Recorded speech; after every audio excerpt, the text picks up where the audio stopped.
Hello, AGK VI peeps. I'm Shelley Carney. Tonight we're going to be talking about focus on important words, and we're going to start with the word treasure. And this is going to be a series that is developing. This is the first in the series, and we will see how it goes. And let me know what you think.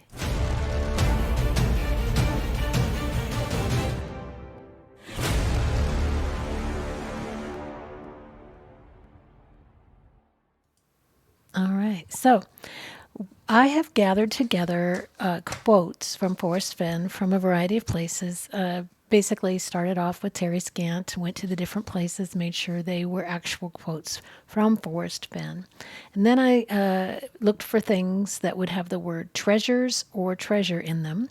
And then I kind of divided them up into kind of topic areas. So there were three that I found that had the word treasures rather than just treasure. Only three. And so I'm going to start with those, and then we'll get into the other ones as well. So the first category was thinking about hiding the treasure and the reasons why Forrest Fenn hid the treasure. And we'll start with Mysterious Writings from March 10th, 2015. And the quote says, "I have read only about treasures that were hidden by pirates, and I wish I could find one of those. I wrote the poem in my book because I needed an avenue where I could present clues and start searchers on the chase. I worked on it for a long time, and I'm pleased that it did its job so well." And the word treasures there is indicating treasures that were hidden by pirates. Okay, so probably the plural of treasure. Then we move into Scrapbook 70 from May 2014. And this is a poem that Forrest Fenn wrote. So once again, another poem with the word treasures in it. He said he wrote it in 5 minutes, and he just kind of threw it together for fun. And it says, "Don't tell me, Dale, in whispers hushed, of golden hoards and treasures lush, and broken trails and bushes crushed, or shattered dreams lost in the rush. But say it true and not a fib, and make it plain without the glib. I'll set my spinnaker and jib, and go directly for the scrib." I don't know what scrib means, but it rhymes, and that's all I care about. I thought that was really cute. Anyway, so again, he uses the word treasures and in a poetic sense. So golden hoards and treasures lush, probably more of a plural, but also in a poetic sense. The third one is a little ways down here. And there we go, treasures. So this is from Scrapbook 54, January 2014. And this is quite eloquent speech that Forrest wrote here. "Some passions might derive a judicious sense of power from these ancient treasures. For me, it's the mystery associated with whose hands made them, and exactly when and where. And more importantly, what depth of relevance attached them to their creators.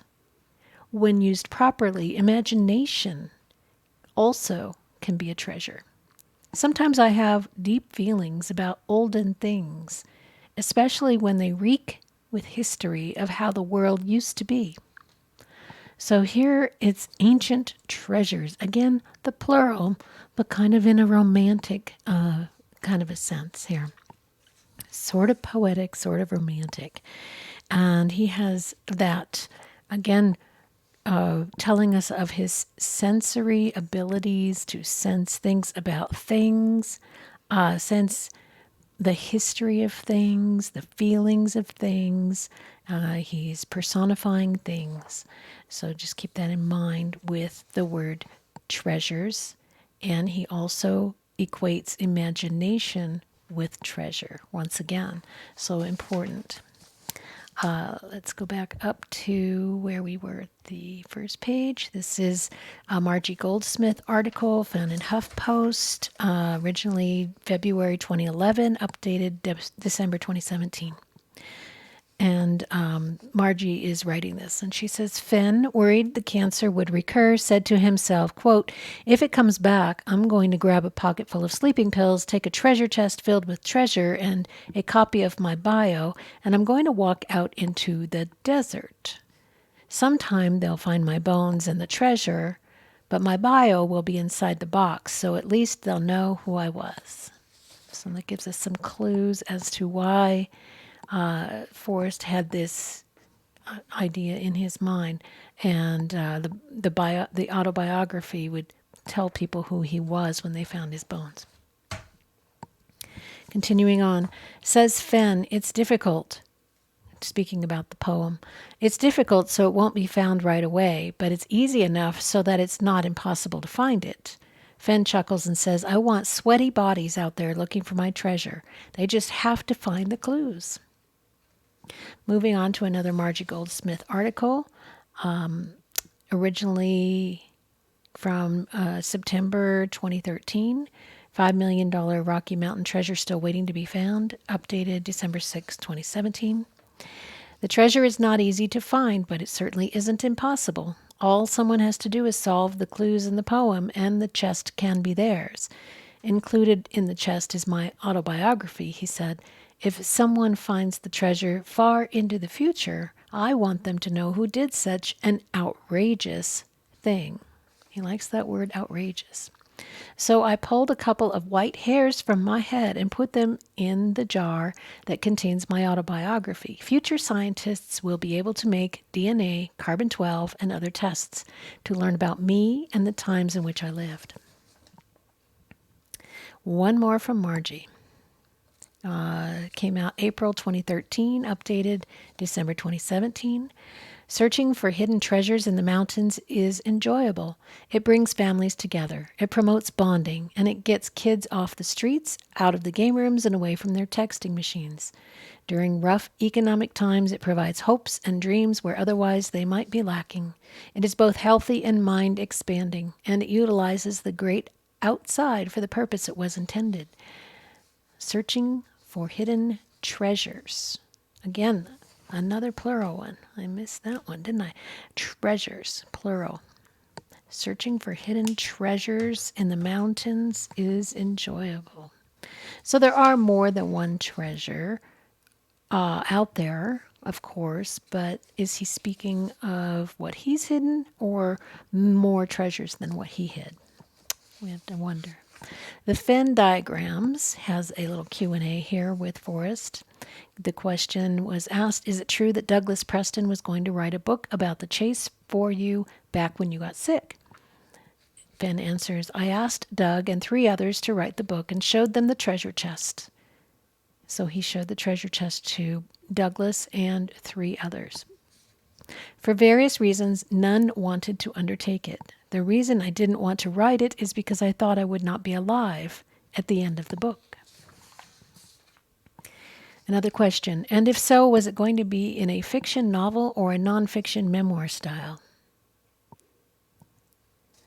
And he says, I envisioned it to be a book of fiction, but the treasure part would be real.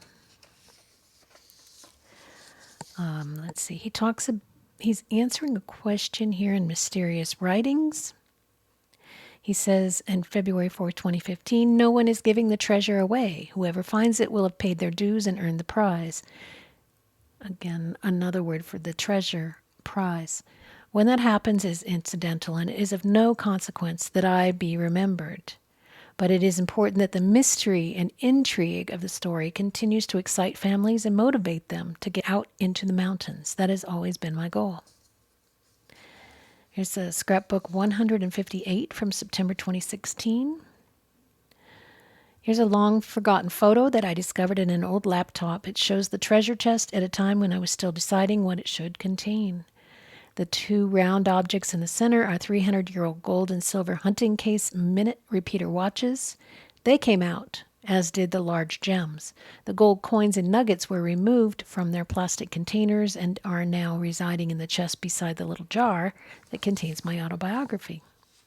Months later, when the chest was almost full, I added 2 5-inch round pre-Columbian gold mirrors, the Tyrona fetish necklace, and my revered turquoise roe bracelet. Then I closed the lid, and that was that. Now the treasure is hidden in the mountains, patiently waiting. Again, he personifies the treasure as patiently waiting. Next, we move into the clues portion of the quotes, starting with March 28th, 2013. And this is when he was doing the Today Show clues. Fenn revisited the Today Show to announce an 11th clue to the treasure. Quote, no need to dig up the old outhouses. The treasure is not associated with any structure. Searchers speak to me about their search places, only in generalities. I don't know that anyone has been closer to the treasure than about 200 feet. Moving on to February 4th of 2014, Mysterious Writings. It is interesting to know that a great number of people are out there searching. Many are giving serious thought to the clues in my poem, but only a few are in tight focus with a word that is key. The treasure may be discovered sooner than I anticipated. So that key word thing started back in 2014, and of course, he just kind of let us know that he only meant important word and not keyword. And one, we the searchers had turned that around, and that's where it started. All right, Scrapbook 61 from April 2014. It seems logical to me that a deep-thinking treasure searcher could use logic to determine an important clue to the location of the treasure. Is someone doing that now and I don't know it? It's not what they say on the blogs that may be significant, it's what they whisper. April 2014, Scrapbook 62. Some searchers overrate the complexity of the search.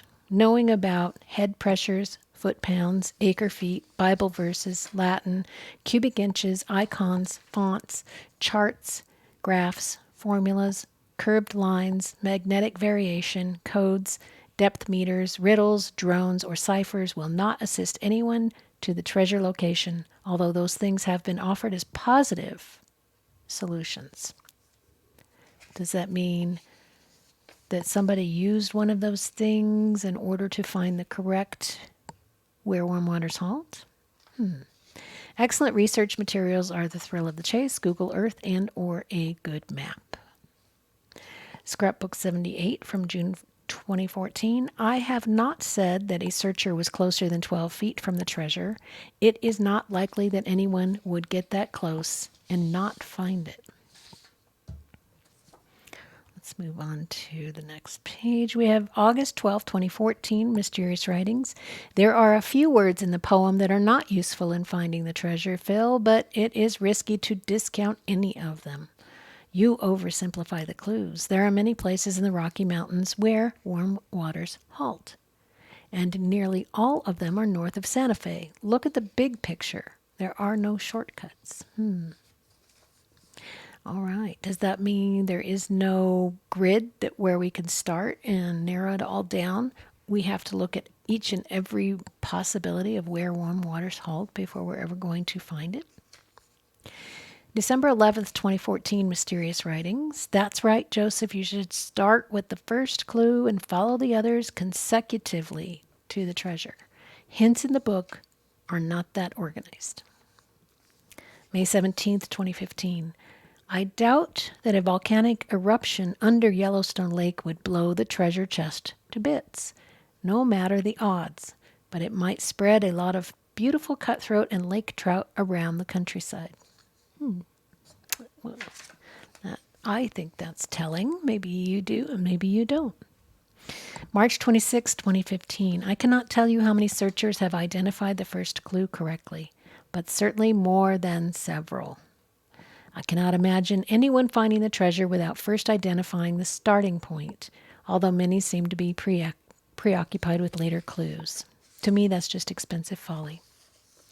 Moving on to Forrest Gets Mail from 9th of November 2015. Many people have found the first clue, but they didn't know it. Until someone finds the treasure, they will not know for sure that they have discovered the first clue. February 4th, 2016. Let's see, that's Mysterious Writings. I wish I had another treasure. to hide in the Appalachians. The little girl in India cannot get closer than the first two clues. There are many disabled people who are deeply into maps and geography, and they are having a lot of fun. Let's move on to February 4th, 2017, Mysterious Writings. Fresh eyes and new thinking might provoke a winning idea. I would advise new searchers to look for the clues in my poem and try to marry them to a place on a map. It seems like the longer one thinks about the search, the more they complicate the problem. So we're looking for the clues in the poem and trying to marry them to a place on a map. Each of the clues is a place on the map. Okay, next we're moving into a category of by whom and when it might be found. Starting with February 4th, 2013, Mysterious Writings. I am ambivalent about the treasure being found. When it is discovered, I hope it is by some deserving person who is emotionally involved and has been rewarded by the other mountain thrills that come with the chase. If it is not found for several hundred years, that would be fine with me. One thing is for certain, when a person discovers that beautiful bronze chest and opens it for the first time and sees the bracelet with hundreds of rubies, emeralds, sapphires, and diamonds, and the 265 gold coins and hundreds of placer nuggets, he will be in awe. It is easy for me to predict the expression on their face. The person who finds the treasure will have studied the poem over and over and thought and analyzed and moved with confidence. Nothing about it will be accidental.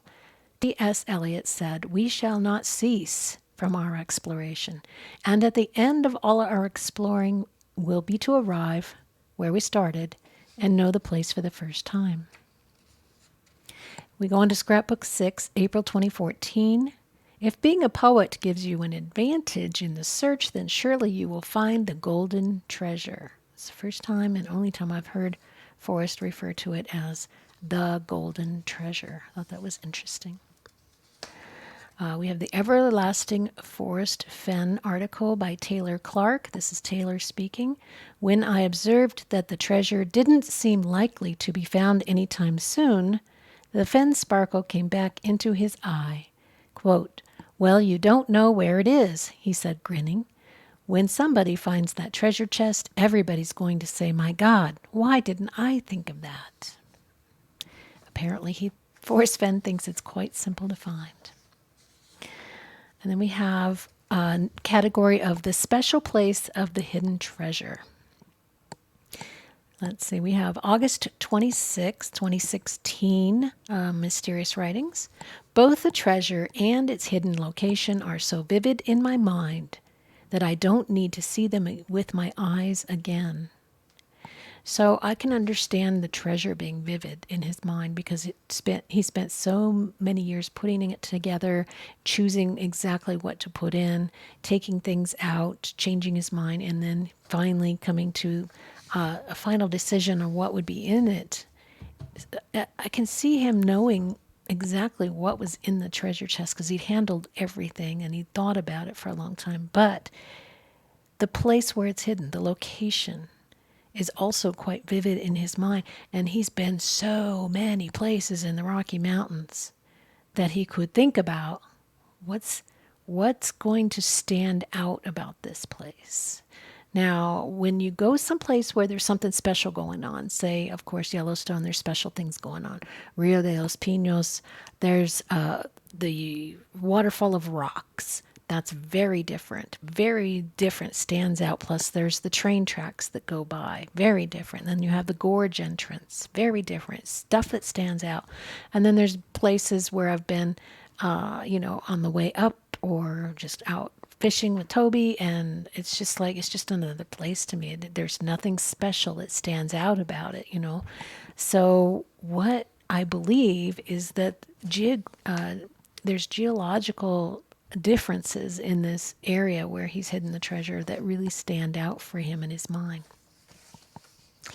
Let's see, we're moving on to November 15th, 2014, Mysterious Writings.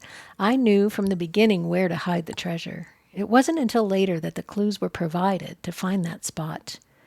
I don't know, quote, that the poem will lead someone there, unquote, as you asked, but the poem does provide everyone with that opportunity. Interesting. August 25th, 2014, Mysterious Writings. This is a question. Mr. Fenn, when you made the 2 trips from your car to hide the chest and the gold, did you carry it openly in your hands or in some type of bag or backpack? Answer. I did both. It was a special time of fulfillment for me, and I can still sense now the elation I felt then.